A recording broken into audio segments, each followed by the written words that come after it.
ஜெயராம் ரமேஷ் காங்கிரஸ் சேர்ந்த அவர் சொல்லியிருக்காரு, மோடி அவர்கள் ட்ரம்பின் காலில் விழுந்து விட்டார். ஆனால் நம்ம ரிசர்வ்ஸை பாருங்க, ரிசர்வ்ஸ் எல்லாம் படப்படலாம் குறையல.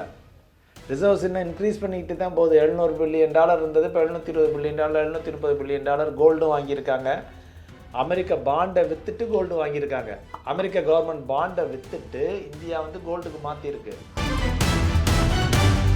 அங்க ட்ரம்ப் சொல்றாரு, இருக்க 0% டாக்ஸ் இந்தியா போட்டுருவாங்க. இல்ல இப்ப இந்தியாவிலிருந்து அமெரிக்காவிலிருந்து இறக்குமதி பொருட்கள் ஒத்துக்கிறேன். இப்ப ஐரோப்பாவுக்கு தான் அப்படி கொடுத்துருக்கோம், கார் இறக்குமதியை கொடுத்துருக்கோம், எல்லாத்தையும் கொடுத்துருக்கோம். எடுத்துக்கலாம் இல்ல அப்படியும் எடுத்துக்கலாம், நல்லா எடுத்துக்கலாம். நீங்க சொல்ற கூற்றும் உண்மையா இருக்கலாம். பட் அப்படி பண்ணணும்னா இந்த ஏன் 13 மாசம் கழிச்சு பண்றாங்க? இல்ல 13 மாசம் நம்ம தாக்கு பிடிச்சி முடிஞ்சுது அவரால், மோடியால. இனி தாக்கு பிடிக்க முடியாது. உள்நாட்டு கலவரம் ஏற்படும், விலைவாசி உயரும். அந்த அளவுக்கு இந்தியாவில் அப்படித்தானே ஆயிடும். அது தவிர அவருடைய very close friend Modi and இப்போ இல்லை அண்ட் இப்போ கொஞ்சம் எதிரி.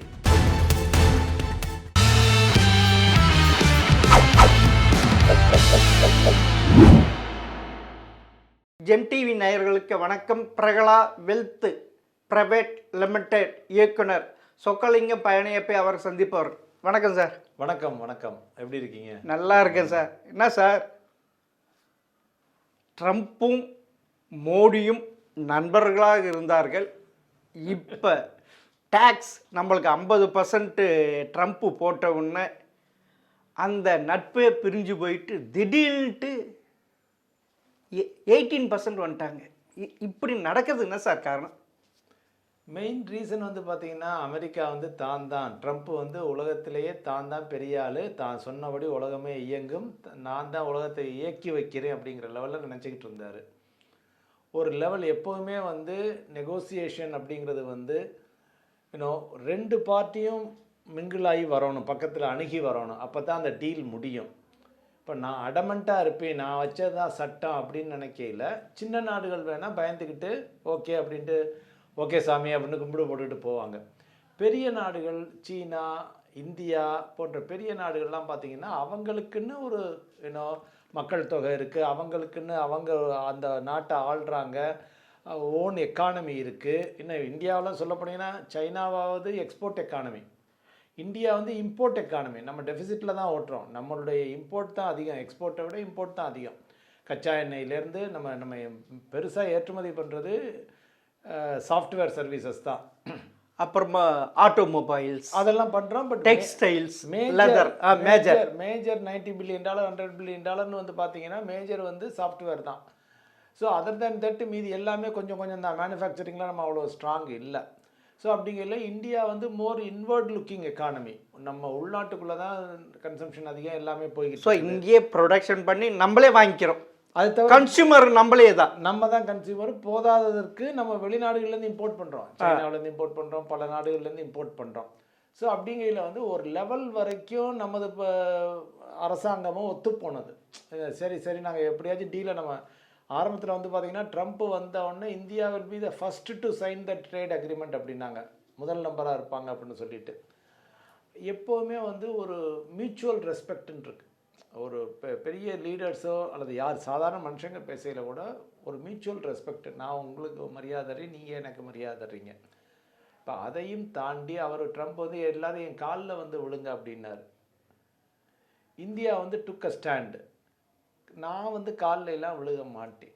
மோடி எடுத்த நடவடிக்கை சரின்றீங்க நீங்கள்? கரெக்டு. அதாவது ஒரு லெவல் வரைக்கும் நாங்கள் இறங்கி வர்றோம், ஏன்னா டீல் முடியணும். பியாண்ட் தட் இப்போ நீங்கள் வந்து அதை ஒரு லெவலுக்கு மேலே கேட்டிங்கன்னா, ஏன்னா இப்போ எனக்குன்னு என்னுடைய நாட்டுக்குள்ள சில கட்டுப்பாடுகள் இருக்குது, சில சங்கடங்கள் இருக்குது, சில ரெஸ்ட்ரிக்ஷன்ஸ் இருக்குது. நான் வந்து இப்போ அக்ரிகல்ச்சரை பூரா நீங்கள் இம்போர்ட் பண்ணுங்கன்னு சொன்னால், ஃப்ரீயாக இம்போர்ட் பண்ணி 0 டியூட்டியில் எல்லா அக்ரிகல்ச்சர் ப்ராடக்டையும் நீங்கள் இம்போர்ட் பண்ணிக்க அப்படின்னு சொன்னோம்னா, இப்போ இங்கே உள்ள ஃபார்மர் என்ன ஆவாங்க, விவசாயிகள். அதை என்ன, இப்போ நம்ம இந்தியா வந்து 60-70% விவசாயத்தை நம்பின பூமி, மக்கள் தொகையில் 60% மேலே இன்னைக்கு மக்கள் வந்து விவசாயத்தை நம்பித்தான் இருக்காங்க. வேலை வாய்ப்பு வழங்குவதும் அதுதான் முதல்ல இருக்கு. அங்கே வந்து mechanised farming, America ஐரோப்பாவிலாம் mechanised farming ஒரு 2 பேர் இருந்தால் போதும் 1000 ஏக்கர் 2000 ஏக்கரை மேனேஜ் பண்ணிவிடுவாங்க. இந்தியா அப்படி இல்லை, வானம் பார்த்த பூமி நிறைய இடங்கள்ல. தமிழ்நாட்டிலாம் வானம் பார்த்த பூமி தான். இப்போ காவேரியிலையும் தண்ணி வர்றதில்ல. இங்கே மசூல்ஸ் ஒர்க்கர் தான். கரெக்டு வந்து. ஸோ அப்படிங்கையில் வந்து நம்ம வாட்டுக்கு ஃப்ரீ இம்போர்ட் அலோவ் பண்ணோம்னா இங்கே இருக்கிறவங்க பூரா ஏற்கனவே வேலையில்லா திண்டாட்டம் இருக்குது, இன்னும் பல பேருக்கு வேலை இல்லாமல் போயிடும். ஆமாம், அடியில் இருக்க அடித்தட்டு அடித்தட்டு மக்களை பாதுகாக்க வேண்டியது அரசாங்கத்தினுடைய பொறுப்பு. ஸோ அந்த நடவடிக்கையை தான் அவர் எடுத்து நமது மத்திய அரசாங்கம் எடுத்து அவங்க சொன்ன வந்து ஒரு லெவல் வரைக்கும் வர்றோம், பியாண்ட் விச் ஓகே நடக்கட்டும், நீங்கள் முடியலைன்னா பரவாயில்ல, வேறு என்ன பண்ணுறது, ஒரு நாடு ஒத்துழைனா அதுக்காக இந்தியா செத்துறாதில்ல, அந்த ஸ்டாண்ட் எடுத்துட்டு என்ன பண்ணாங்கன்னா, நீ தானே வரமாட்டேங்கிற, உலகத்தில் இன்னும் 100 நாடுகள் இருக்குது, நான் ஒவ்வொருத்தங்கிட்டையா போகிறோம், நியூசிலாந்து இருக்குது, ஆஸ்திரேலியா இருக்குது, சிங்கப்பூர் இருக்குது, இன்னும் ஐரோப்பா கண்டம் இருக்குது, சவுத் ஆப்பிரிக்கா இருக்குது, சவுத் ஆப்பிரிக்கா, ஒவ்வொரு நாடுகளையா நாங்கள் டீலை க்ளோஸ் பண்ணுறோம்னு அதை ஆரம்பித்தாங்க. இப்போ எங்கே வந்து கிளைமேக்ஸ் சீன் வந்துச்சுன்னா, ஈரோப் வந்து நான் மதர் ஆஃப் ஆல் டீலை சைன் பண்ணிட்டேன் அப்படின்னு ஈரோப் வந்து சொல்லிட்டு கைகுலுக்கி எல்லாம் பண்ணிக்கின்னு பெருசாகவும் இவருக்கு அமெரிக்காவுக்குள்ளே இன்டைரக்டாக ப்ரெஷர் வந்துருச்சு. ஓ, அங்கே இருக்கிறவங்க இண்டஸ்ட்ரியல் எல்லாருமே, ஆமாம் எல்லாரும், நீ ஒன்று டீல் சைன் பண்ண மாட்டேங்கிற, இந்தியா வந்து ஒரு முக்கிய அங்கம், உலக அளவில் முக்கிய அங்கம். நீங்களும் இப்போ சமீபத்தில் பார்த்துருப்பீங்க, இந்தியாவும் சீனாவும் சேர்ந்து நம்ம ரஷ்யா, இந்தியா ரஷ்யா அவங்கெல்லாம் கை கொடுக்குனாங்க, வந்துட்டு போனார். அதில் கொஞ்சம் டென்ஷன் ஆனாங்க, அது கூட டென்ஷனை கொஞ்சம் குறைச்சிக்கிட்டு அமைதியாக இருந்தாங்க, இன்னவா நம்ம இழுத்த இழுவைக்கு வந்துடுவாங்கன்னு. அதுக்கப்புறம் இந்த ஐரோப்பாவுடைய டீல் சைன் ஆகவும் தான் டென்ஷன் அதிகமாகிடுச்சு. அது தவிர அவருடைய very close friend Modi, and இப்போ இல்லை நம்ம ட்ரம்ப்னுடைய வெரி க்ளோஸ் ஃப்ரெண்டு அண்டு இப்போ கொஞ்சம் எதிரி டெஸ்லாவுடைய எலான் மஸ்க், அவர் என்ன பண்ணார், ஐஎம்எஃப் டேட்டாவை எடுத்து அவர் ட்வீட் பண்ணார். என்னன்ட்டு சார், சீனாவும் இந்தியாவும் சேர்ந்து கிட்டத்தட்ட 44-45% உலக ஜிடிபி குரோத்தில் கான்ட்ரிபியூஷன் பண்ணுது அப்படின்னு அவ்வளோதான் போட்டார். வேற ஒன்றும் அவரை பற்றி எதுவுமே பேசலை, அதை போட்டார். நம்ம மத்திய நிதியமைச்சர் திருமதி நிர்மலா சீதாராமன் கூட அதை எடுத்து அன்றைக்கி நியூஸில் பேசினாங்க. ஸோ இப்போ இதெல்லாம் ஒரு ஆள் எடுத்து காமிக்கையில் ஒரு ஆள் பண்ணையில் வந்து அப்போ வந்து நீங்கள் இந்தியாவை விட்டுட்டு நீங்கள் ஒரு பொருளாதாரம் நடத்த முடியுமா?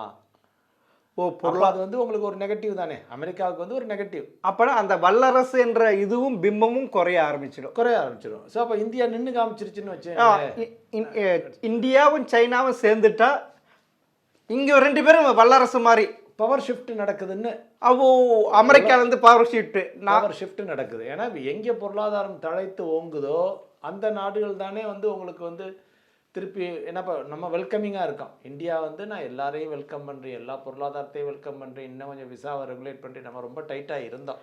ஆமாம், டைட்டாக இருந்ததுலேருந்து வர லிபரலைசேஷன் ஒவ்வொரு விதத்துலையும். இப்போ நம்ம இந்த புது பிஜேபி அரசாங்கம் வந்த பிறகு பல நாடுகளுக்கெல்லாம் விசாவெல்லாம் ஃப்ரீ ஆக்குனாங்க.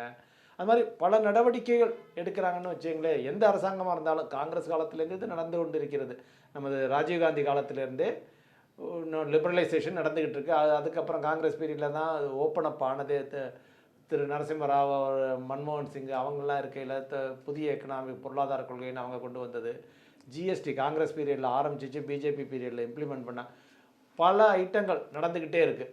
ஸோ இவ்வளவும் நடக்கையில் ஒரு பொருளாதாரம் வேகமாக வளர்ந்து கொண்டு இருக்கையில் அந்த பொருளாதாரத்தை விட்டு நீங்கள் எப்படி ஒரு அரசாங்கம் ஒரு பொருளாதாரத்தை நடத்துவீங்க? அப்போ அது 2 பேருக்கு லாஸ் தான். நான் என்ன சொல்ல வரேன், இப்போ இந்தியாவும் அமெரிக்காவும் சேராமல் இருந்துச்சுன்னா அமெரிக்க அரசாங்கத்துக்கும் லாஸு, இந்திய மக்களுக்கும் லாஸு, அமெரிக்க மக்களுக்கும் லாஸ். அப்படிங்கையில் ஏன் எல்லாரும் எல்லா பிரசிடெண்ட்டும் இந்தியாவோட ரொம்ப க்ளோஸ் ரிலேஷனில் வந்தாங்க. இதுக்கு ஃபஸ்ட் டைம் இருந்த ட்ரம்ப்பு, ஓகே, பைடனு, கிளின்டனு, இது மாதிரி எல்லா பிரசிடெண்ட்டும் தொடர்ந்து பார்த்தீங்கன்னா புஷ்ஷு, ஜார்ஜ் டபிள்யூ புஷ்ஷு எல்லாருமே க்ளோஸாக ரிலேஷன்ஷிப்பை நல்லா பில்ட் பண்ணி கொண்டு வரையில் இவர் வந்து எல்லா பக்கமும் வந்து கொஞ்சம் நமக்கு மட்டும் இல்லை, அவர் உலக நாடுகள் அனைத்துக்குமே அப்படித்தான் பட்டார். ஸோ எனிவே இப்போ வந்து இவங்க போட்டிருக்க அக்ரிமெண்ட்டு அவர் அது எப்போவுமே என்னென்னா அவர்கிட்ட வந்து பெருமையெல்லாம் உன்னை சேர்ந்ததுன்னு கொடுத்துடணும். இந்தியா வந்து இப்போ நாம் பண்ண அவர்கிட்ட அந்த பெருமையை கொடுத்துடணும். அவர் தான் அனௌன்ஸ் பண்ணுவார், கவர்மெண்ட்டோட அனௌன்ஸ் பண்ணாது. அவருடைய ட்ரூத் சோஷியல் மீடியாவில் அவர் போஸ்டிங் பண்ணுவார். அது பண்ண பிறகு தான் கவர்மெண்ட்டுக்கு அப்புறம் கவர்மெண்ட்டே எதுவும் செய்யணும். ஸோ எல்லா புகழும் இறைவனுக்கே அப்படிங்கிற மாதிரி எல்லா புகழும் உனக்கே ட்ரம்ப்புக்கு அவர்கிட்ட கொடுத்துடணும். அது ஆல்வேஸ் அது வந்து அவருடைய சைக்காலஜி அதுதான். நான் தான் பண்ணினி, நான் தான் செஞ்சு, நான் தான் டீலை முடிச்சு, நான் தான் பண்ணி எல்லாமே அவருக்கு அது பிடிக்கும். சில பேருக்கு பெருமை பேசுறது பிடிக்கும், இவருக்கு ரொம்ப அதிகமாகவே பிடிக்கும். அதே மாதிரி அவரே தான் அனௌன்ஸ் பண்ணார். மோடிஜி கால் பண்ண பிறகு இதுக்கு முன்னால் நிறைய ரூமர். எனக்கு இது மாத்திரம் மோடி ஏற்றுக்கிட்டார். 2 பேர் பேசுனாங்க. யார்? ட்ரம்ப்பும் பேசினார், மோடியும் பேசுகிறார். நான் உங்களுக்கு 80% டேக்ஸை குறைக்கிறேன், 25, ஃபஸ்ட்டு 50, அப்புறம் 25, இப்போ 18 குறைக்கிறேன். அவர் தான் அனௌன்ஸ் பண்ண. ஆனால் பாகிஸ்தானுக்கும் இந்தியாவுக்கும் நமக்கு நடந்த வாரத்தில் ஆப்ரேஷன் சிந்தூர் அவர் தான் நான் 2 பேரும் காம்ப்ரமைஸ் பண்ணேன்.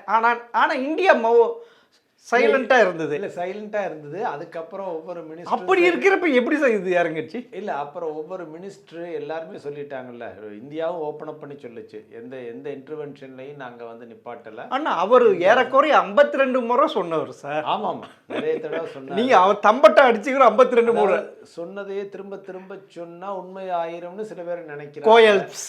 ஆமாம், நினைக்கிறாங்க. பட் அது உண்மை அல்லவா? உண்மைங்கிறது இந்தியாவும் ஓப்பன் அப் பண்ணி எடுத்து சொல்லிடுச்சு. இது மாதிரி யாரும் இன்வால்வ் ஆகி இல்லை. நாங்கள் அவங்க ஒத்துக்கின பிறகு பாகிஸ்தான் நாங்கள் நிப்பாட்டுறோம், எல்லாத்தையும் இது ஒத்துக்கின பிறகு தான் நாங்கள் நிப்பாட்டணும்னு சொல்லி இந்தியாவும் சொல்லிடுச்சு. ஸோ எல்லாத்துலேயும் அதான் நான் சொன்னல, எல்லாத்துலேயும் அவருக்கு பெருமையை கொடுத்துருவோணும், அவருக்கு முன்னிடத்தை கொடுத்துருவோணும். சில ஐட்டங்களில் செய்யலாம். பட் ஆனால் இந்தியாவுக்கே வந்து உங்களை இந்திய விவசாயிகள் ஒரு மானம் இருக்குது, எல்லாமே இருக்குது. இங்கே இவ்வளோ பால் ப்ரொடியூஸ் பண்ணுறோம். நீங்கள் கிராமப்புறங்களில் போனீங்கன்னா ஒவ்வொரு பெண்களும் 2 மாடு 3 மாடு தொழில் நடத்துறாங்க. அவங்க தொழில் பொருளாதார வளர்ச்சி அடையிறாங்க. நீங்கள் ஆல் ஆஃப் சடன் ஓகேனா மில்க் இம்போர்ட்டுக்கு 0 டியூட்டி, அக்ரிகல்ச்சருக்கு, ஃபார்ம் ப்ராடக்ட்டுக்கு, சோளத்துக்கு, கோதுமைக்கு எல்லாத்துக்கும் நீ இறக்குமதி பண்ணி அவன் மார்க்கெட்டை நான் இந்தியா மார்க்கெட்டை ஓப்பன் பண்ணோன்னா 4 கப்பல் வந்து இறங்குச்சுன்னா இந்தியாவில் ஃப்ளட் ஆயிரும். ஃப்ளட் ஆயிருச்சுன்னா நிறைய மக்கள்கிட்ட கொடுத்துட்டாங்கன்னா, விற்க ஆரம்பிச்சிட்டாங்கன்னா, அப்புறம் இங்கே இருக்கிறவங்க பூரா ஷாப்பை மூடணும். ஆனால் சார் நீங்கள் சொல்கிறீங்க இந்த அக்ரிமெண்ட்டுக்கு வந்ததில் இப்போ அமெரிக்காவில் இருந்து அதுவும் ஃபார்மர் விவசாய பொருட்களும் இங்கே இறக்குமதி செய்ய போகிறோம் ஒத்துக்கிட்டு இருக்காங்க. அல்ல, ஆனால் அதுக்கு 0% இருப்ப திருப்பியும் நம்ம தானே அவர்கிட்ட சரண்டர் அடைஞ்சிருக்கோம். மோடி தானே ட்ரம்ப் கிட்ட சரண்டர் ஆயிடுச்சு. சரி, அப்போனா இங்கே இருக்க விவசாயிகள் என்ன சார் ஆகுறது? இல்லை, இப்போ என்னென்னா சரி, லைக் இன்னும் டீட்டெயில்ஸ் வந்து ஃபுல் டீட்டெயில் ட்ரேடு டீலினுடைய ஃபுல் டீட்டெயில்ஸ் இன்னும் வெளியாகலை. இப்போ ட்ரம்ப் அனௌன்ஸ் பண்ணிட்டாரு. இனி further they will be signing and closing. என்னுடைய ஆழ்ந்த நம்பிக்கை என்னென்னா, இந்தியா வந்து அவங்களுடைய ஸ்டாண்ட்லேருந்து ஆரம்பத்துலேருந்து நாங்கள் இறங்கி வரமாட்டோம்ட்டாங்க. மேக்ஸிமம் அவ்வளோதான் பண்ண முடியும். இப்போ அவர் அனௌன்ஸ்மெண்ட் வந்து ஒரு பெருமையாக அனௌன்ஸ் பண்ணியிருக்காரு. அதில் என்னென்ன வேர்டிங்ஸை வந்து பார்த்தீங்கன்னா, over the next many years 0% agriculture இம்போர்ட்டுக்கு வந்து 0% ஆக்குறோம் அப்படின்னு சொல்லியிருக்காங்க. ஆனால் இந்தியா வந்து ஆரம்பத்திலேருந்தே அந்த அதனால தானே ஒத்த காலில் இருந்தார் மோடி. அதனால தான் நிப்பாட்டினதே, பிரச்சனையே வந்ததே அங்கே இருக்க விவசாயிகள் பாதிக்கப்படுவாங்க. விவசாய விளைபொருட்கள் எல்லாருமே விற்க முடியாம பாதிக்கப்பட்டு இந்தியா இந்தியா அமைதியாக தான் இருந்தது. இன்னுமே அவங்களா வரட்டும்னு ட்ரேட் டீல் போய்கிட்டு இருக்குன்னு சொல்லிக்கிட்டு இருந்தாங்க. இப்போவுமே அமைதியாக தான் இருந்துச்சு. நம்ம அரசாங்கத்திலேருந்து ஐயோ இந்த டீலை முடிச்சாகணுமே, நிறைய நாடுகள் போய் அப்படி முடிச்சாங்க. சின்ன நாடுகள், சைனாவே போய் முடிச்சுது. நீங்கள் எது சொன்னாலும் சரி நான் ஏற்றுக்கிறோம்னு சொல்லி போய் முடிச்சாங்க. ஆனால் வந்து இந்தியா வந்து அப்படி கிட்டத்தட்ட 1.25 வருஷம் ஆயிடுச்சுல. ஆமாம், 13 மாதம் ஆச்சு. ஆமாம் சார், 13 மாதம் போன ஜனவரி 20 இந்த ஒரு இது. அதனால 1 இயர் இது.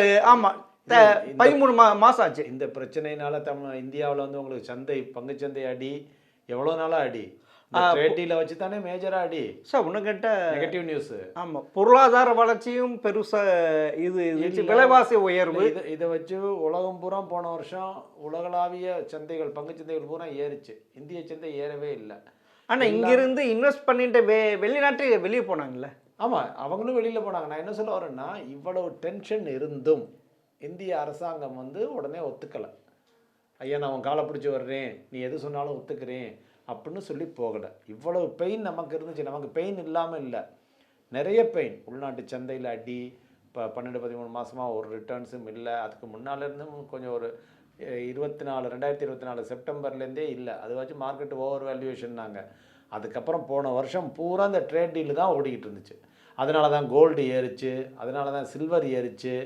இவர் பண்றதுனால ட்ரம்ப் போட்ட டாக்ஸ் எல்லா கண்ட்ரிக்கு போட்ட பல இஷ்யூனால இனிமே உலகம் இதுவும் ஒரு காரணம்.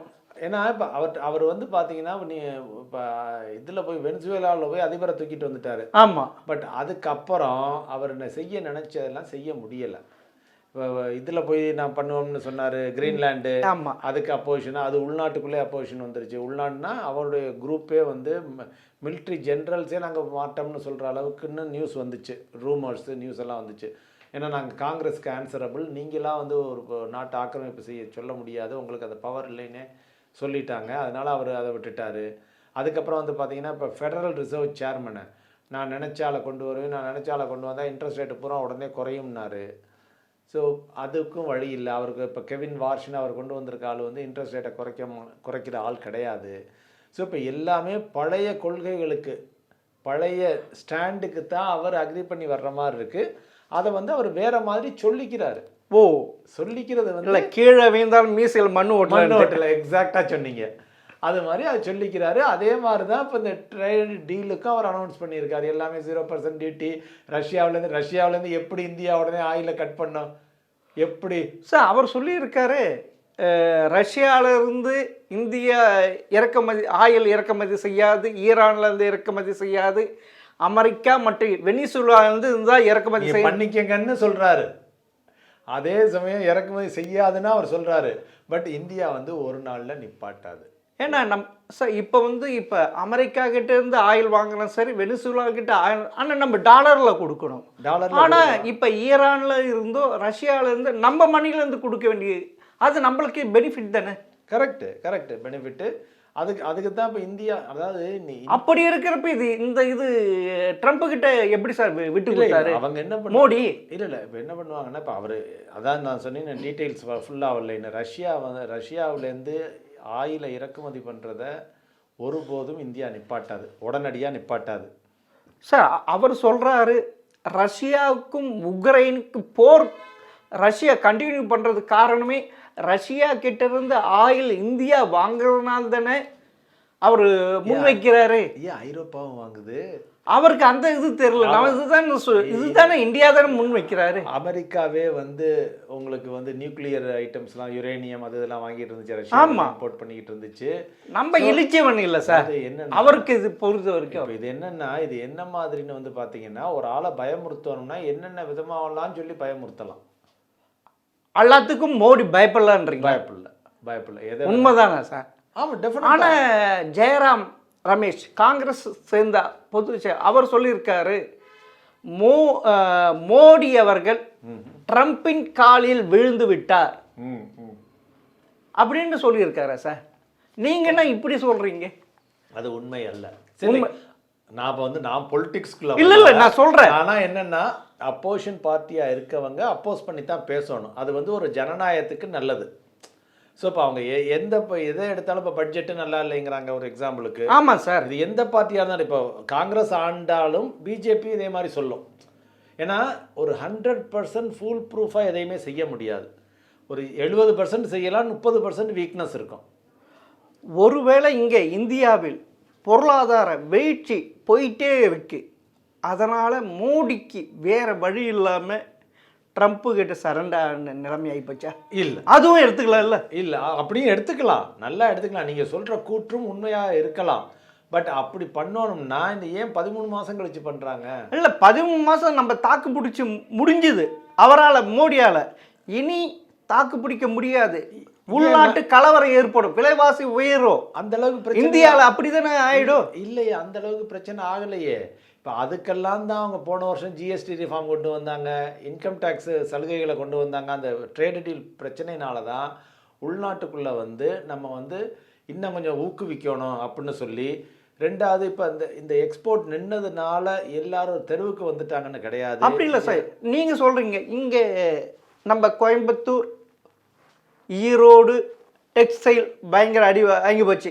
இங்கே ராணிப்பேட்டை, ஆம்பூர் இது லெதர் அடி வாங்கி போச்சு. ஏன்னா லெதரில் எக்ஸ்போர்ட்டில் இந்தியாவிலேருந்து அதிகமாக மோர் தென் 60% நம்ம தான். ஒத்துக்கிறேன். ஆமாம், ஒத்துக்கிறேன். இப்போ எது வாங்கினா இந்தியன் எக்கானமி அடிபடும்னு சொல்கிறேன். ஒரு எக்ஸாம்பிளுக்கு வந்து இப்போ டெக்ஸ்டைலு இது எல்லாமே அந்தந்த நபர்களுக்கு அது முக்கியம். ஆனா லேபர்ஸ் அது சின்ன அடிமட்ட தொழிலாளர்கள், அவங்களுக்கு வாழ்வாதாரம் இல்லை சார் அது. ஒத்துக்கிறேன்.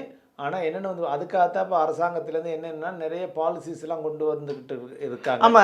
அதாவது எக்ஸ்போர்ட் மெஷினரி வந்து எக்ஸ்போர்ட்டுக்காக நீங்கள் வாங்கின மெஷினரியை நீங்கள் டொமஸ்டிக்கும் யூஸ் பண்ணிக்கலாம். அது மாதிரி நிறைய ஐட்டங்கள் அது மாதிரி சலுகைகள்லாம் கொண்டு வந்துட்டு இருக்காங்க. இப்போ இந்தியா லெவலில் இந்தியா வந்து ரியலி ரொம்ப பேனிக் ஆயிருச்சான்னு கேட்டிங்கன்னா இல்லை. ஏன்னா அந்த நிலைமைக்கு வந்திருக்கும். வர வாய்ப்பு இல்லைன்னு சொல்ல வரேன். ஏன்னு கேட்டிங்கன்னா இப்போ சாஃப்ட்வேர் எக்ஸ்போர்ட்டில் கை வச்சுருந்தாருன்னு வைங்க ட்ரம்ப்பு. சாஃப்ட்வேர் வந்து நம்ம மேஜராக $90 பில்லியன் $100 பில்லியன் ஏற்றுமதி பண்ணுறோம். அதில் கை வச்சுருந்தாருன்னா நமக்கு அடி பயங்கரமாக இருந்திருக்கும். இப்போ நம்ம ஏற்றுமதி பண்ணுறது எல்லாமே $5 பில்லியன் $10 பில்லியன் $15 பில்லியன். ஸோ அந்த லெவலில் தான். ஒரு எக்ஸாம்பிளுக்கு சொல்லுவார், ஒவ்வொரு செக்மெண்ட்டையும் எடுத்துக்கிட்டிங்கன்னா அது இப்போ அது இல்லைன்னா இந்தியா கவுந்துரும் அப்படிங்கிறது கிடையாது. எப்போ கவுரும் அப்படின்னா இந்தியா வந்து இந்தியனுடைய பொருளாதாரம் எப்போ பெருசாக அடிபடும் அப்படின்னு வந்து பார்த்திங்கன்னா சாஃப்ட்வேர் எக்ஸ்போர்ட்டில் யாரும் கை வச்சாங்கன்னா, அல்லது ஆயில் ப்ரைஸ் இப்போ $60-65 $95 $120 ஆகுது அப்படின்னா, அது போன்ற சமயங்களெல்லாம் இந்திய பொருளாதாரம் வந்து பயங்கரமாக வீழ்ச்சி அடையும். இப்போ நீங்கள் இவ்வளவு பிரச்சனைக்கு அப்புறமும் இந்த வருஷம் பட்ஜெட்டில் 4.4% பற்றாக்குறை 4.3% கொண்டு வந்திருக்காங்க. ஆமாம். அப்போ வந்து ரியல் பிரச்சனை இருக்குன்னா அங்கே பற்றாக்குறையெல்லாம் அவங்களுக்கு அதிகமாக இருக்கும், பல பிரச்சனைகள் வந்து. இன்னொன்று வந்து ஆனால் அதனுடைய எஃபெக்ட் அடுத்த 2027 to 28 அதுல தான் தெரியும். ஆனா இப்ப இருக்குது நம்ம கிட்ட நம்மளுடைய நம்ம கிட்ட இருக்கிற ஃபைனான்ஸ் கரைஞ்சு போயிடுது. ஆனா நம்ம ரிசர்வ்ஸை பாருங்க, ரிசர்வ்ஸ் எல்லாம் படபடலாம் குறையல. ரிசர்வ்ஸ் இன்னும் இன்க்ரீஸ் பண்ணிக்கிட்டு தான் போகுது. $700 பில்லியன் இருந்தது, இப்போ $720 பில்லியன் $730 பில்லியன் கோல்டும் வாங்கியிருக்காங்க. அமெரிக்க பாண்டை வித்துட்டு கோல்டு வாங்கியிருக்காங்க.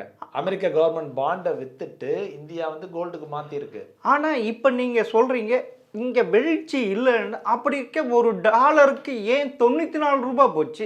82 84 இருந்து இந்த ஒரு வருஷத்தில் போயிடுச்சு இல்லை? 85 86 ரூபாயில். இப்போ ஒரு நாளில் பாருங்கள் 92க்கு போனது 90க்கு வந்துருச்சு. ஒரே நாள் அனௌன்ஸ்மெண்ட்டில், ஒரு நாள் 2 நாளில், கடந்த 2 நாள் மெட்டல்ஸு அது இதெல்லாம் அடிபடவும் வந்துருச்சு. நீண்ட காலத்தில் வந்து அந்த 90க்கு போனது வந்து நமக்கு நல்லதுன்னு தான் நான் நினைக்கிறேன். ஏன்னா நம்மளுடைய ஏற்றுமதி அதிகரிக்கும். இப்போ அதே இது 85 ரூபா 80 ரூபா ஆச்சு 75 ரூபாய் ஆச்சுன்னு வைங்க, ஏற்றுமதி பயங்கரமாக அடிபடும். ஏற்றுமதி அடிபடும். ஸோ அதனால் ஒரு 85 இருக்க 90 போகிறது பரவாயில்லையா? நம்ம வெளிநாடு போகிறவங்களுக்கு கொஞ்சம் சங்கடமாக இருக்கும். டாலரில் எடுத்துகிட்டு போனோம்னா ஐயோ குறைச்ச டாலர் தானே கிடைக்குது, ஏன்னா ரேட் இன்க்ரீஸ் ஆகிடுச்சுன்னு. பட் ஆனால் ஏற்றுமதியாளர்களுக்கு வந்து இது மிகவும் நல்லது. இப்போ இந்த 90 ரூபா ப்ளஸ் 18% டபுள் சாக்லேட்டுங்கிறாங்கல்ல. ஆமாம், அது மாதிரி அது மாதிரி ஆகிடும். ஸோ 18% ஆயிடுச்சு, நமக்கு இப்போ 90 ரூபாயிலாம் இருக்குது. அதனால ஏற்றுமதி இன்னும் விறுவிறுப்பாக நடக்கும். சரி, ஆனால் அமெரிக்காவிலேருந்து இறக்குமதி செய்யும் நாடுகளில் நம்ம தான் அதிகமாக டேக்ஸ் போட்டுவோம், ஃபர்ஸ்டில் இருந்தோம். அப்படி இருக்க இப்போ இந்த அக்ரிமெண்ட் பிரகாரம் பார்த்தா 0%க்கு வர வேண்டிய சூழ்நிலை. அப்படின்னா மோடி அவர்கள் தன்மானத்தை விட்டு, இந்தியாவுடைய தன்மானத்தை விட்டு அமெரிக்கா கிட்ட அடகு வச்சுட்டாரா? இல்லை, கிடையவே கிடையாது. அப்படி பண்ணுறதா இருந்தால் தான் நேரம் தெரிஞ்சிருக்குமே. இப்போ டீட்டெயில்ஸ் வரும், நீங்களே பாருங்கள். டீட்டெயில்ஸ் வந்துச்சுன்னா நம்ம அக்ரிகல்ச்சர் இம்போர்ட்ல எல்லாம் நாங்கள் வந்து பண்ணவே மாட்டோம்னு டே 1லேருந்து அதில் உறுதியாக நிற்பார். அக்ரிகல்ச்சர் ப்ராடக்டில் அதாவது அவங்களுக்கு என்ட்ரி கொடுக்கணும். என்ட்ரி கொடுக்கணும், அது வேறு வழி இல்லை. ஏன்னா இப்போ அங்கே உள்ள ஃபார்மர் வந்து ட்ரம்ப்பை ப்ரெஷர் பண்ணுறாங்க. Right sir. ஆனால் நம்ம இருக்கிற ஃபார்மர் அங்கே எல்லாமே மிஷினரி. இங்கே வந்து வேலை வாய்ப்பு அடிக்கிறதுல முதல் இடத்துல விவசாயம் தான் இருக்கு. ஒரு எக்ஸாம்பிளுக்கு சொல்கிறேன். இப்போ சோளம் வந்து மாட்டுக்கு தீவனமாக வருது. ஆமாம், தீவனம் பண்ணுறதுல வந்து சோளம் சில ஐட்டங்கள்லாம் யூஸ் பண்ணுறாங்க. இப்போ அந்த தீவனத்துக்கு வந்து நமக்கு குறைச்ச ரேட்டில் கிடைக்குதுன்னு வைங்க, இந்தியாவிலையும் கொஞ்சம் பற்றாக்குறையாக இருக்குன்னு வைங்க. சில ப்ராடக்ட் இருக்கு நம்ம ஆல்ரெடி இம்போர்ட் பண்ணிக்கிட்டு இருக்கோம். இப்போ கனடாவிலேருந்து இம்போர்ட் பண்ணுறோம், துவரம்பருப்பு இம்போர்ட் பண்ணுறோம், பல ஐட்டங்கள்லாம் இம்போர்ட் பண்ணுறோம். ஸோ இப்போ கனடாவில் இம்போர்ட் பண்ணுறதை மாற்றிட்டு இங்கேருந்து இம்போர்ட் பண்ண சொல்ல போகிறோம். கொஞ்சம் அந்த நிறைய ஷிஃப்டிங் உள்ளே நடக்கும்னு சொல்ல வர்றேன். இவங்களை அகாமடேட் பண்ணுறதுக்காக என்ன பண்ணுவாங்க, கனடாவில் கொஞ்சம் இம்போர்ட்டை குறைச்சிக்குவாங்க, கனடாவிலேருந்து வரக்கூடிய இம்போர்ட்டை. ஆனால் இப்போ என்னென்னு வந்து பார்த்தீங்கன்னா இன்னொன்னையும் நம்ம வந்து ஆமோதிக்க வேண்டும். என்னென்னு வந்து பார்த்தீங்கன்னா இந்தியாவில் வந்து நம்ம 140 கோடி மக்கள் தொகை இருக்கிறோம். ஆமாம் சார். ஓரளவு நல்லா அக்ரிகல்ச்சர் விவசாயம் நல்லா இருக்குது, நான் இல்லைன்னு சொல்லலை. ஆனால் எப்பப்போலாம் விலைவாசி ஏறுதோ அப்போலாம் நம்ம இறக்குமதி அதிகரிக்கிறோம். அதிகரித்தோம்னா தான் ரேட்டு வந்து லோக்கல் மார்க்கெட்டில் நல்லா இருக்குது, ஒரு நார்மல் லெவலுக்கு வந்துடுது. அப்போ எல்லாராலையும் ஈஸியாக நல்லா சாப்பிட முடியுது, பசி பட்டினி இல்லாமல் நீட்டாக இருக்கிறோம். ஸோ இப்போ அது போன்ற அது மாதிரி சில லாஜிக்ஸாக அவங்க வந்து ஓகே நான் இங்கே துவரம்பருப்பு வந்து கனடாவிலேருந்து நான் 100 மில்லியன் டன் இம்போர்ட் பண்ணுறேன்னா ஓகே அங்கே ஒரு 20 மில்லியன் 30 மில்லியனை குறைச்சிக்க, அமெரிக்காவிலேருந்து இம்போர்ட் பண்ணேன், சோளம் எங்கேருந்து வாங்குறீங்க? ஏன்னா நம்ம இம்போர்ட் பண்ணிக்கிட்டு தான் இருக்கோம், பண்ணாமல் இல்லை. அந்த பண்ணுறதுல கொஞ்சம் ஷிஃப்டிங் நடக்கும், ஷிஃப்டிங் வந்து கொஞ்சம் நடக்கும், கொஞ்சம் இன்க்ரீஸ் நடக்கும்.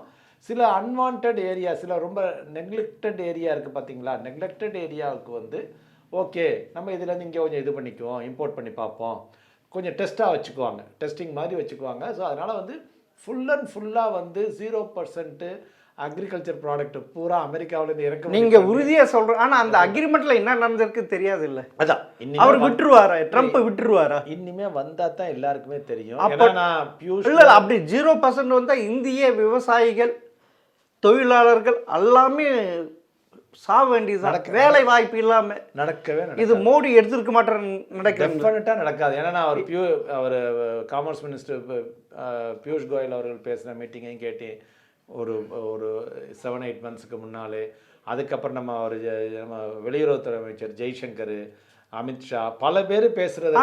அங்கே ட்ரம்ப் சொல்கிறாரு இருக்க 0% டாக்ஸ் இந்தியா போட்டுருவாங்க.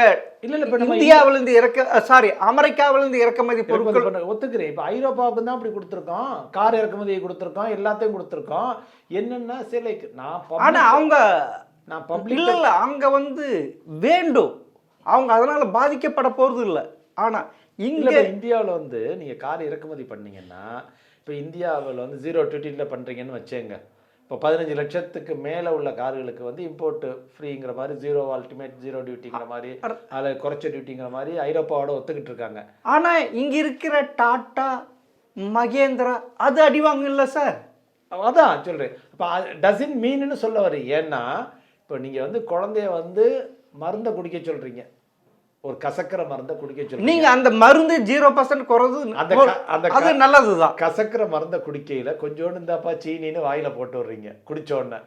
அப்போ வாயில் அந்த சீனியை போட்டால் தான் அந்த குழந்தை சந்தோஷமா இருக்கும், அந்த மருந்தை குடிக்கும். அந்த மருந்து வந்து ஹெல்த்துக்கு தேவை, அந்த குழந்தையினுடைய வியாதியை குணப்படுத்துறதுக்கு தேவை. அதே மாதிரி தான் நம்ம எந்த டீல் முடிக்கையிலையுமே வந்து அவங்க நாட்டில் அவங்க சொல்லிக்கிறதுக்கு, இப்போ நம்ம நாட்டில் நம்ம எப்படி சொல்லிக்கிறோமோ அது மாதிரி அவர் ட்ரம்ப் அங்கே சொல்லி வந்தாப்பார், நான் இதெல்லாம் வாங்கியிருக்கேன், இதெல்லாம் இந்தியாவில். ஆமாம் சார், $500 மில்லியன் இங்கே அமெரிக்கா மில்லியன், அப்படின்னா ஏறக்குறைய 42 lakhs crores நம்ம அவங்க கிட்ட இருந்து வாங்க போகிறோம் சார், ஆமாம் அவன் லாபம் அடிக்க போகிறான் சார். இதெல்லாம் over period of time, over period. இப்போதைக்கு நம்ம பண்ணுறது $50 பில்லியன் தான் அமெரிக்காவிலேருந்து இறக்குமதி பண்ணிக்கிட்டு. ஸோ இது 10 மடங்கு ஆக்குறதுக்கு நெக்ஸ்ட் 10 வருஷம் 15 வருஷம் 20 வருஷம் அப்புறம் நம்மளதும் அந்த இது க்ரோத் கிராஜுவலாக. ஸோ இப்போ அதே சமயத்தில் இப்போ நம்மளுடைய பொருட்களும் கூடும். ரெண்டாவது இப்போ நமக்கு வந்து இப்போ சின்ன நியூக்ளியர் ரியாக்டர்லாம் இந்தியாவில் எனர்ஜிக்கு பார்த்துக்கிட்டு இருக்கோம். அதெல்லாம் இப்போ நீங்கள் அமெரிக்கா கனடாவிலேருந்து தான் இம்போர்ட் பண்ணணும், வேறு யார்ட்டையும் அந்த அளவுக்கு இல்லை. வேறு ஒரு சில நாடுகள் தான் நியூக்ளியர் ரியாக்டர் மெஷினரிஸ் இம்போர்ட்ஸ், அந்த போர்ட்டபிள்ங்கிற மாதிரி நியூக்ளியர் ரியாக்டரு, அதில் ரொம்ப சின்ன 200 மெகாவாட் 100 மெகாவாட் நியூக்ளியர் ரியாக்டரு, ஏஐ நமக்கு வேணும், செமிகண்டக்டர் டிசைன் வேணும். இதெல்லாம் வந்து நம்ம அமெரிக்காவை நம்பித்தானே இருக்கிறோம். வேறு அப்போனா அந்த இந்த அக்ரிமெண்ட் அங்கேருந்து இங்கே வந்து மேனுஃபேக்சர் பண்ணலாம். கரெக்ட். எல்லாம் இங்கே வந்து இண்டஸ்ட்ரியில் ஆரம்பிக்கலாம், எல்லாமே இருக்கு. ஏன்னா தொழில் ஆரம்பிக்கலாம். எனர்ஜிக்கு இப்போ அக்ரியத்தான் நம்ம பேசும் பொருளாகி இருக்கிறதே தவிர, நீங்கள் வந்து energy, technology, machinery, foreign direct investment, foreign institutional investment, capital வர்றது, அது இது எல்லாமே வந்து இப்போ எல்லாம் கலந்துருக்கு இல்லையா? இப்போ இந்த சென்டிமெண்ட்னால நமக்கு கேபிட்டலும் தேவை, இந்தியாவுக்கு வந்து கேபிட்டலும் தேவை. இப்போ மேஜராக அமெரிக்கா தான் சப்ளை பண்ணிக்கிட்டு இருந்துச்சு, வேறு ஐரோப்பிய நாடுகள், இப்போ யூரோப்பு கூட அக்ரிமெண்ட் அங்கேருந்து வரும், கேபிட்டல் வரும், நான் இல்லைன்னு சொல்லலை. பட் மெஜாரிட்டி வந்து பார்த்தீங்கன்னா அமெரிக்காவிலேருந்து தான் வந்துகிட்டு இருந்துச்சு. அதனால் இப்போ இந்தியா வந்து அமெரிக்காவை அல்லாமல் நம்ம இந்தியா மட்டும் நான் வர்த்தகம் செய்கிறோம்னு செய்ய முடியாது, ஒரு கஷ்டம். அமெரிக்கா அவாய்டும் பண்ண முடியாது, நீங்கள் வந்து ரொம்ப கட்டி அணைச்சிக்கவும் முடியாது. ஒரு கண்ட்ரோலில் வச்சு எல்லாத்தையுமே வந்து என்ன நம்ம சுயமரியாதையை விட்டு அவங்க சொல்றதுக்கெல்லாம் ஒத்துக்கிட்டு கட்டி பிடிச்சிக்க முடியாது சார். சுயமரியாதை எப்படி 13 மாதம் அமெரிக்கா விட்டு இது பண்ண முடியாதுன்னு 13 மாதம் நம்ம மோடி இருந்தாருல்ல, முடியாது. இன்னைக்கு போயிட்டார்ல, வேற வழி இல்லாமல். இல்லை, இது கண்டினியூஸாக டீல்ஸ் வேர் கோயிங் ஆன். அமெரிக்காவுக்கும் தேவை இந்த டீல், நமக்கு மட்டுமல்ல. அங்கேயும் இன்ஃப்ளூயன்ஸ். ஆமா, அங்கேயும் பிரச்சனை இருக்குது, பொருளாதார வீழ்ச்சி. ஆமா, உள்நாட்டுக்குள்ள பல பிரச்சனை போய்கிட்டு இருக்குது. நமக்கு நம்மளை விட அங்க அதிகம் பாதிப்பு, ப்ரெஷர் ஜாஸ்தி. இல்லை, அங்கே எல்லாம் நிறைய பேர், முக்கால்வாசி பேர் படித்தாலும் எல்லாரும் படித்த ஆட்கள். இந்தியாவிலாச்சும் நம்ம வேலையை பார்த்துட்டு போகிறோம். அங்கே அந்த ப்ரெஷர் வந்து இன்டென்ஸ் ப்ரெஷராக இருக்கும். இப்போ பிரைம் மினிஸ்டர் இங்கே இந்தியாவில் நரசிம்மராவ் நம்ம மோடிஜிக்கு இருக்கிற ப்ரெஷரை விட ட்ரம்ப்புக்கு இருக்க அப்போசிஷன் வந்து ரொம்ப இன்டென்ஸு. உள்நாட்டுக்குள்ள டெமோக்ராட்டிக் அவருடைய பதவியெல்லாம் தூக்குற அளவுக்கெல்லாம் பேச்சு நடந்துச்சு. ஆமா, வைஸ் பிரசிடென்ட் ரிசைன் பண்ண போறாருன்னு. இப்போ ஒரு எலெக்ஷன் வரப்போது, காங்கிரஸ் எலெக்ஷன், அதுல தோத்து போயிட்டு அவர் பதவியே போயிடுன்ட்டு. அதுக்குள்ள அவர் டீல் எல்லாம் முடிச்சாகணும், அவருக்கும் ப்ரெஷர். அதனால இவ்வளவு இறங்கி இருக்காரு. உள்நாட்டு கிளர்ச்சி, போராட்டம், விலைவாசி உயர்வு, வேலை இல்லாமை, பொருளாதார வீழ்ச்சி எல்லாத்தையும் சேர்த்து அவரை இறக்கி இருக்கு. பிரச்சனை இருக்குது. ஏன்னா இப்போ மோடிஜிக்காவது இப்போ இந்த நமது மத்திய அரசாங்கத்துக்கு வந்து பப்ளிக்கு செனேட்டர்ஸ்லேருந்து அந்த அளவு ப்ரெஷர் இல்லை, நீ டீலை போய் சைன் பண்ணுன்னு வரட்டும், அரசாங்கம் பார்த்துக்கும்னு எல்லாரும் இருக்காங்க. பட் அங்கே வந்து அவருக்கு ஹெவி ப்ரெஷர். ஆனால் அதனால தானே சார் இங்கே பயங்கரமான அடி வாங்கிடுச்சு. ஒரு பக்கம் ஷேர் மார்க்கெட் இதாகிடுச்சு, வெளிநாட்டு முதலீடு எதுவும் வெளியில் எடுத்துகிட்டு போனாங்க, எல்லாமே வெளியில் எடுத்துகிட்டு போட்டாங்க, நிறைய பேர் இது பண்ணாங்க. இனி வந்து இந்தியா நம்மளுக்கு எப்படி சைனா ஒத்து வராது போயிடுச்சோ, இனி அங்கே எதுவுமே மேனுஃபேக்சர் பண்ண முடியாது, இது பண்ண முடியும். அதனால் ஷிஃப்டாகி இங்கே இந்தியாவுக்கு வந்தாங்க. இனி இந்தியா தான் தொழில் வளர்ச்சியில் முன்னேற போகுது, எல்லாமே இங்கே தான் ஃபாரின் இன்வெஸ்ட்மெண்ட். இப்போ வந்து இவர் போட்டதுனால எல்லாமே போயிடுச்சு இல்லை. கரெக்ட். இப்போ திரும்பி வரதுக்கு வாய்ப்பு இருக்குன்றீங்க. இல்லை, இது வந்து ஒரு பாசிட்டிவ் சைனு. நான் இதனாலேயே வந்து இந்தியா உயர்ந்துரும்னு சொல்ல வரல, இது வந்து ஒரு பாசிட்டிவ் சைன். ஏன்னா ரெண்டு பெரிய பொருளாதாரங்கள் வந்து at some point of time அமிக்கபிளாக அவங்க செட்டில் பண்ணிக்கிட்டு போகணும். பண்ணால் தான் இந்த மக்களுக்கும் நன்மை, அந்த மக்களுக்கும் நன்மை. சார், நான் ஒன்று கேட்குறேன். இப்போ வந்து அமெரிக்கா கூட நம்ம இந்த இது போட்டுட்டோம், 18% குறைச்சாச்சு. இப்போ வந்து 0% யூரோப் யூனியன் கூட போட்டுட்டோம்.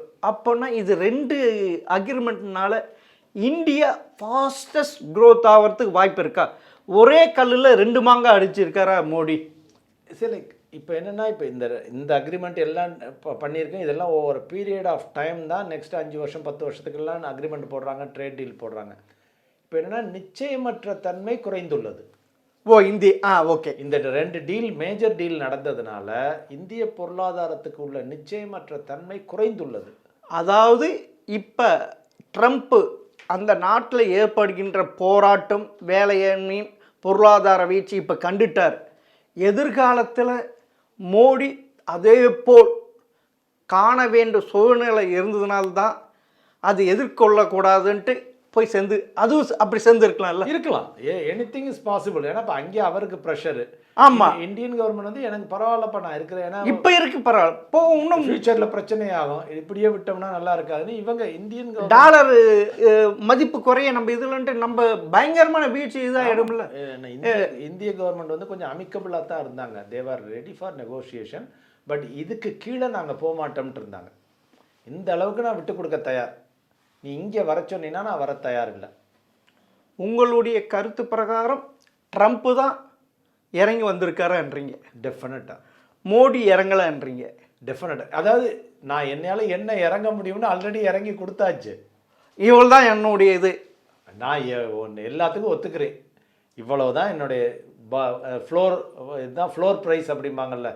நீங்கள் ஒரு ஆள்கிட்ட கேட்டிங்கன்னா, ஐயா நான் 100 ரூபாய்க்கு கீழே தர முடியாதையா, நீங்கள் வேண்டாம். ஆமாம், பேரம் பேசுறப்ப அதுதான் மேக் ஆர் பிரேக்கும்போம். ஆமாம். ஸோ அந்த ரேட்டை புரிஞ்சுக்கிட்டோம்னா ஓகே, இதுக்கு மேலேனா அப்புறம் சரி நம்மளும் யோசிப்போம், இல்லாத அவர் போய் எது வந்தாலும் பேஸ் பண்ணிக்கலாம். அதுக்கப்புறம் 100 ரூபாய்க்கு கீழே குறைக்க மாட்டேங்கிறாரு, சரி 100 ரூபாய்க்கு வாங்கி. அமெரிக்கா விட்டு மீது எல்லா கண்ட்ரியும் இந்தியா மூவ் பண்ணதுனால வேற வழி இல்லாம, எக்ஸாக்டா அதுவும் குறிப்பா யூரோப் யூனியன் கூட நம்ம அக்ரிமெண்ட் 0 போட்டா, அதனால வேற வழி இல்லாம அந்த கண்ட்ரியில இருக்க பீப்புள்ஸ் ரொம்ப இதாகி பண்ணாங்க. இப்போ கோயிலில் போறீங்க, மெயின் சாமிகிட்ட கூட்டு கூட்டம் இருக்குது, அதிகமாக இருக்குது. சரி, சுற்றுப்புறத்தில் உள்ளதை பூரா நான் முடிச்சுக்கிட்டு வந்துடுறேன், ஆமாம், அது கலைஞ்சு போயிடும். அது கலைஞ்சு போயிடும் அப்படிங்கிற மாதிரி தான் கதை போச்சு. இன்டைரக்ட் ப்ரெஷர் கிரியேட் பண்ணி ஒரு இந்தியா அதுக்காக ரொம்ப கலங்கவில்லை. அந்த அளவில் இந்த மத்திய அரசாங்கத்தை நாம் பாராட்டு. சைனா கலந்த மாதிரி நம்ம எதுவும் இல்லை, சைனாவும் அவங்களும் ஸ்ட்ராங்காக நின்னாங்க. அவன் என்னன்னா ஒரே ஐட்டம், அவன் எக்ஸ்போர்ட்டு தானே சார் அது. அவன் ஒரே ஐட்டத்தை வச்சு பயமுறுத்திட்டான். நான் இந்த ரேர் எர்த் தரமாட்டோம்னு சொல்லிட்டான். ஆமாம், அந்த ரேர் எர்த் மினரல்ஸ், ஆமாம், அந்த ஐட்டங்கள் நான் எக்ஸ்போர்ட், நான் லைசன்ஸ் கொடுக்குறோம்னு சொல்லவும் தான் ட்ரம்ப் ஆடி போனார். ட்ரம்ப்பை வந்து நீங்கள் ஈஸியாக ஆட வைக்கலாம். அவர் பெரிய தைரியமானவர் மாதிரி பேசுகிறாரு. நீங்கள் கரெக்டாக ஹோல்டிங் பாயிண்ட்டை பிடிச்சிங்கன்னா அவர் கீழே இறங்கி வந்துடுவார். ஸோ அவர் ஒரு சோளத்தட்டு உள்ள போலா இருக்கு எடுத்துக்கலாம். இனி வந்து ட்ரம்ப்பினுடைய வீழ்ச்சி ஆரம்பிச்சுன்னு எடுத்துக்கலாமா? இனி போர் இல்லாம எது இல்லாம இதனால தங்கம் விலையும் குறையறதுக்கு வாய்ப்பு இருக்குல்ல சார்? அடிதான் நல்லா அடிச்சே. இப்போ நீங்கள் 2 நாளாக பார்த்துருக்கலாம். இது இல்லை, இந்த இதெல்லாம் டேக்ஸ் குறையதுனால தங்க விலை டெஃபினட்டாக தான் குறைஞ்சிருக்கு. நேற்று 5% குறைஞ்சிச்சு. அன்னைக்கு வெள்ளிக்கிழமை 10% அடித்தாங்க. 17% நேற்று வரையும் குறைஞ்சிருச்சு. இன்னைக்கு ஆல்ரெடி குறைஞ்சிருக்குன்னு நினைக்கிறேன். ஸோ சில்வர் 30% குறைஞ்சிருச்சு.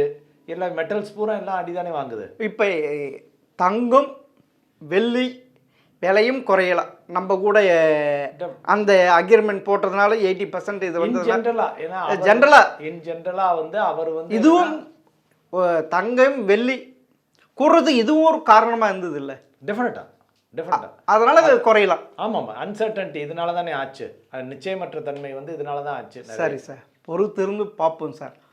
இன்னும் எவ்வளையோ நடக்க இருக்கிறது. என்ன நடக்குது பார்ப்போம். ட்ரம்ப் என்னதான் செய்கிறாருன்னு பார்ப்போம் சார். மிக்க நன்றி சார். நன்றி.